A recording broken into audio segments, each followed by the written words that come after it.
대법원 국감에서 대법원장은 인사말만 하고 이석을 하고 그다음에 법원 행정처장이 답변하는 게 그동안의 관례였었습니다. 뭐 이 부분은 더 이상 저희가 설명 안 드려도 잘 아실 거라고 생각이 됩니다. 그래서 그런 것을 예상했었으나 그렇지 않았습니다. 결과적으로 어제는 천대엽 처장이 조희대 대법원장 이성을 요청했지만 받아들여지지 않았고 결국 1시간 반 동안 조 대법원장은 그 자리를 지킬 수밖에 없었습니다. 자, 어제 그 장면 보도록 하겠습니다. 위원장님, 말씀 좀 드리면 되지 않을까요? 네, 잠깐만요. 주진우 의원님까지 하고. 알겠어요.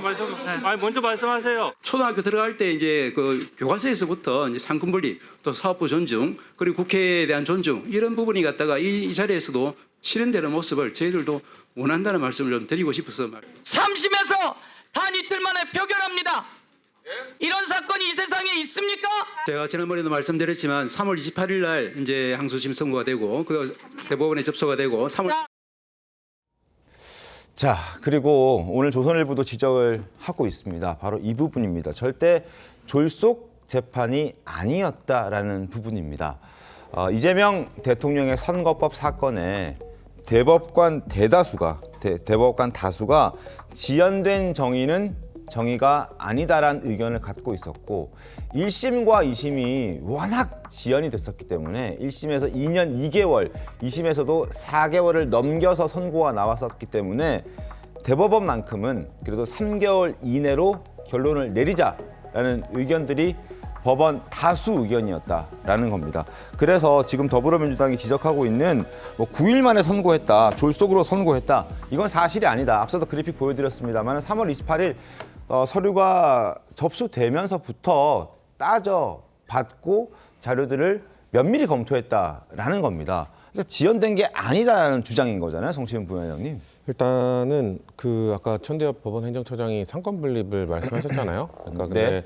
상권 분립이라는 게 입법부와 행정부와 사법부가 고유의 권한을 갖고 있고 서로 존중해야 되는 건 맞죠. 근데 서로 아예 건드릴 수 없다는 아닙니다. 네. 서로 견제 기능을 하도록 되어 있는 겁니다. 대한민국의 헌법에서도 사법부의 기능에 대해서 행정부 같은 경우는 인사권으로 견제할 수 있고 그 입법부 같은 경우는 사법부의 조직에 대해서 법률로 정한다고 되어 있기 때문에 네. 그거에 대해서 어느 정도 견제할 수 있는 기능을 부여한 겁니다. 그렇기 때문에 아예 건드릴 수 없다라는 말은 동의하기 어렵다는 말씀을 드리고요.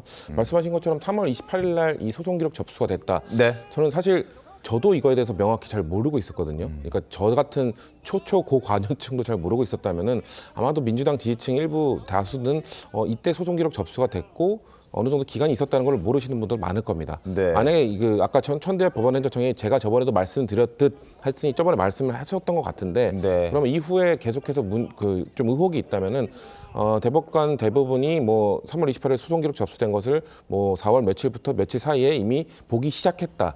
이 정도의 기록까지 좀 알려줬다면은 좀 친절할 필요가 좀 있다고 생각을 해요. 왜냐면은 국민들 그 민주당 지지층의 다수가 의혹을 갖고 있는 부분이잖아요. 네. 그러면 그런 쪽의 설명을 좀 미리 해줬다면은 이렇게까지 커지지 않을 수도 있었다는 생각을 전 하고요.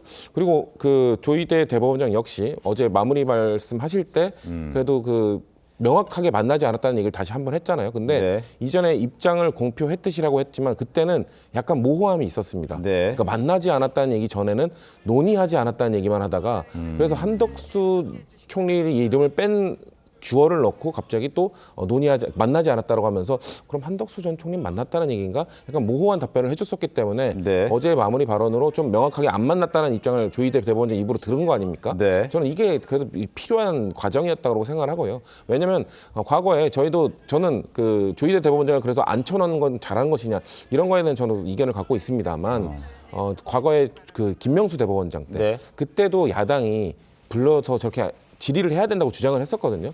근데 당시 여당에도 저희가 김명수 대법원장은 저희 당에서 저희 대통령이 임명한 대법원장이다 보니까 안 된다. 관례에 따라 이석시켜야 된다고 했고 김명수 대법원장이 자기가 이석한 다음에 본인에 관련된 막 얘기가 나오니까 마무리 발언 때 유감 표명을 사과를 했었어요. 그러니까 네. 그런 차원에서 저는 저희 당도 우리 당도 뭔가 김명수 대법원장 사례가 있기 때문에 조희대 대법원장을 이석시키지 않고 앉혔던 거에 대해서는 국민들이 좀 안 좋게 보실 가능성이 있다. 그래서 사실 대통령실에서도 개혁은 해야 된다. 그러니까 개혁에 조희대 대법원장에 대한 의혹을 푸는 것도 들어가거든요. 그런데 그거에 대해서 너무 싸우는 모습을 보여주면 안 된다고 이야기했던 것이 어제 좀 드러난 것이 아닌가. 좀 그렇게 좀 우려스럽게 봤습니다. 알겠습니다.